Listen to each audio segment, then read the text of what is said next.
Assalamualaikum warahmatullahi wabarakatuh. Selamat pagi bagi seluruh pendengar setia dimanapun berada. Salam sejahtera untuk kita semua. Puji syukur kita panjatkan kehadirat Allah SWT karena atas rahmat dan karunia-Nya kita masih diberikan kesehatan dan kesempatan untuk kembali hadir dalam podcast yang membahas berbagai isu sosial, politik, dan kebangsaan yang berkembang di tengah masyarakat. Saya Zulfikar akan menemani Sobat Demokrasi dalam diskusi yang menarik dan penuh wawasan pada episode kali ini.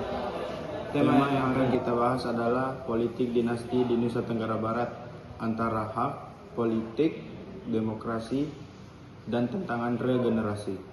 Untuk membahas tema tersebut telah hadir 4 narasumber yang akan memberikan pandangan dari berbagai perspektif.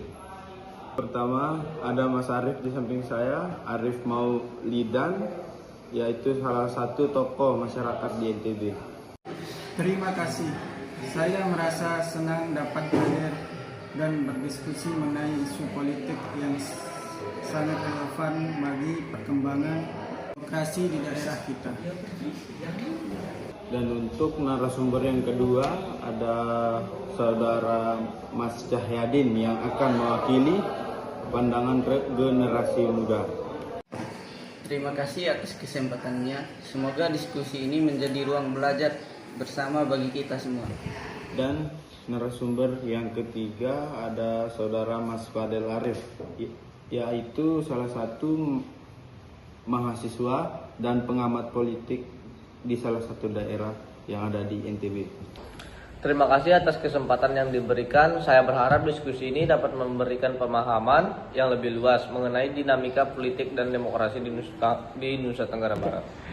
Ya, dan narasumber keempat kita yaitu Saudari Umul Khairatin, merupakan salah satu mahasiswi juga dan pengamat isu sosial politik. Terima kasih, semoga diskusi ini dapat memberikan wawasan baru mengenai perkembangan politik dan demokrasi di daerah kita. Baik, tanpa berlama-lama lagi, mari kita mulai diskusi pada segmen pertama. Menurut pandangan saudara dan saudari sekalian, sebenarnya apa yang dimaksud dengan politik dinasti?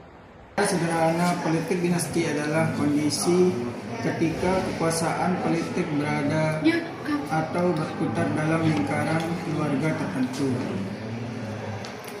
Misalnya, jabatan politik yang diteruskan oleh istri, anak, saudara, atau kerabat dekat melalui proses pemilihan umum. Apakah praktik tersebut bertentangan dengan hukum? Tidak.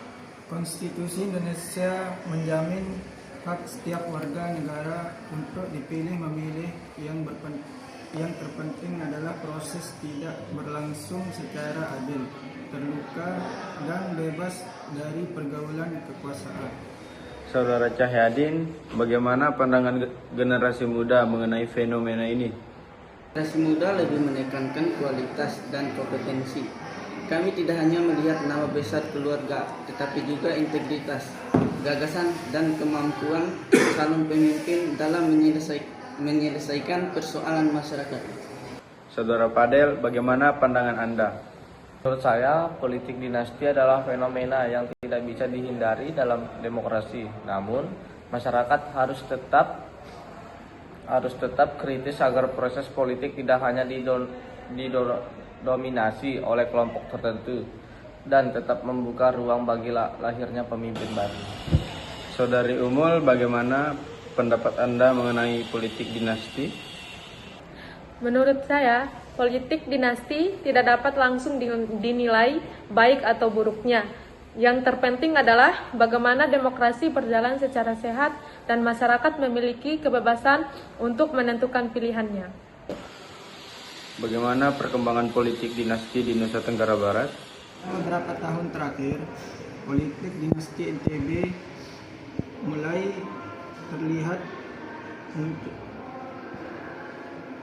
terlihat munculnya anggota keluarga pejabat yang ikut serta dalam kontes. Dan bagaimana menurut Saudara Cahyadin? Kami ingin melihat pemimpin yang memiliki inovasi dan mampu menjawab tantangan zaman. Siapapun berhak menjadi pemimpin selama memiliki kapasitas dan komitmen untuk membangun daerah. Saudara Padel, mengapa fenomena ini terus berkembang?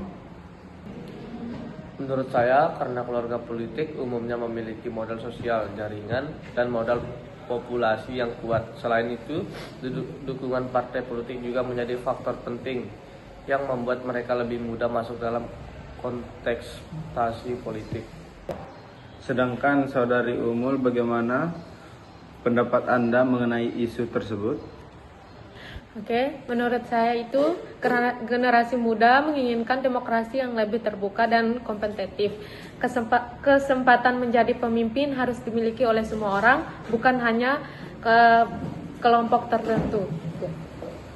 Menurut pendapat saudara dan saudari, bagaimana dampak positif dari politik dinasti? Salah satu dampak positifnya adalah keseimbangan program pembangunan, karena pemimpin baru biasanya sudah memahami kebijakan yang sedang berjalan.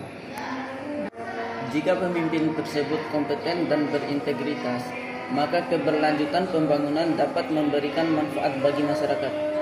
Selain itu, dampak yang terjadi apabila kaderisasi dilakukan dengan baik, politik dinasti dapat melahirkan pemimpin yang sudah memiliki pengalaman dan pemahaman mengenai tata kelola pemerintahan.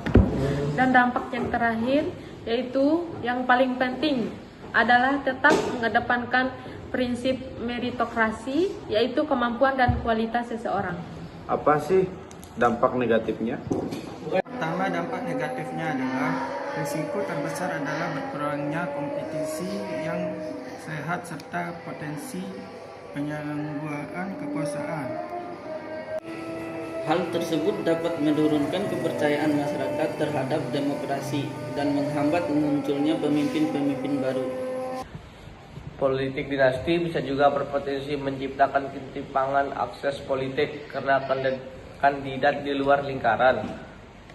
Keluarga penguasa seringkali memiliki peluang yang lebih kecil.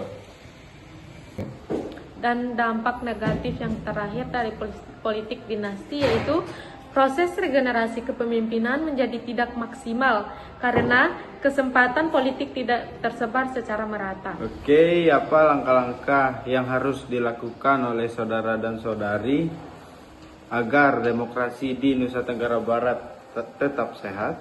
Pertamanya yaitu meningkatkan pendidikan politik masyarakat dan memperkuat partisipasi publik.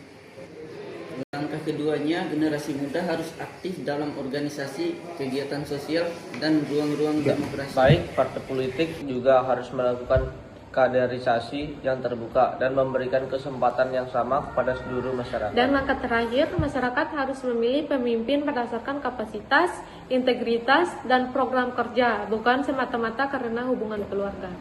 Baik, Sobat Demokrasi, dari diskusi hari ini kita dapat memahami bahwa politik dinasti merupakan bagian dari dinamika politik yang tidak dapat dipisahkan dari sistem demokrasi. Politik dinasti tidak selalu berdampak negatif, tetapi harus tetap berada dalam koridor demokrasi yang sehat, transparan, dan memberikan kesempatan yang sama kepada seluruh warga negara. Saya, Zulfikar, selaku host, mengucapkan terima kasih kepada seluruh narasumber yang telah berbagi pandangan dan wawasan. Terima kasih, semoga bermanfaat. Terima kasih, sampai jumpa. Semoga diskusi ini dapat menjadi refleksi bagi kita semua. Terima kasih atas diskusi ini. Semoga bisa menambah wawasan untuk kita semua. Sekian podcast dari kami. Wassalamualaikum warahmatullahi wabarakatuh.